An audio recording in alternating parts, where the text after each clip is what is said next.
I faked a smile on TV for a long time when I was struggling behind the scenes.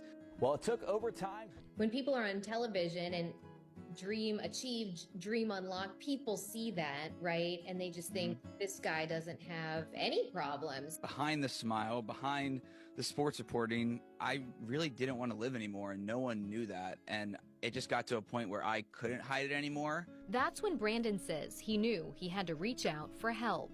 And so at 28, I went to my mom and I said, "Hey, Mom, look, you don't know this. No one knows this, but I don't want to live anymore." And it was that moment Brandon's new life began. I'm a sports reporter who quit my job to start a new mental health podcast. He walked away from his dream job, quit drinking, and focused on healing. My life changed again that moment when I just decided, like cold turkey, all right, I can't do this anymore. And I struggled for weeks, months with that addiction, like giving it up. I was first introduced to Brandon and his story on X. He spoke about the bridges and the nights he fought suicidal ideation.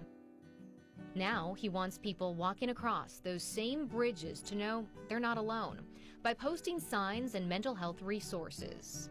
When I was back home in Cincinnati, I just did my favorite coping mechanism, which is going on a walk. I love the Roebling Bridge, and I started to notice that there wasn't anything that could help someone like me, or something that did help me 2 years ago from maybe taking my own life. And so I thought, what if I could help put in these messages of hope or suicide prevention resources and save lives like myself when someone's standing there thinking about ending it all. He says being alive is bigger than success, an idea he promotes on his podcast, The Mental Game. The Mental Game is a mental health podcast where I interview athletes, musicians, celebrities. Yeah, man, alone, man, it was hard. To try to break the stigma and save lives, because the biggest thing with mental health is this feeling of being alone. From his home studio in Los Angeles, Brandon uses the podcast as a platform to break through the stigma of mental health and hopes his story inspires listeners from all over the world to ask for help, saying if we connect to each other, together we can cross that bridge and have important conversations when we get to them.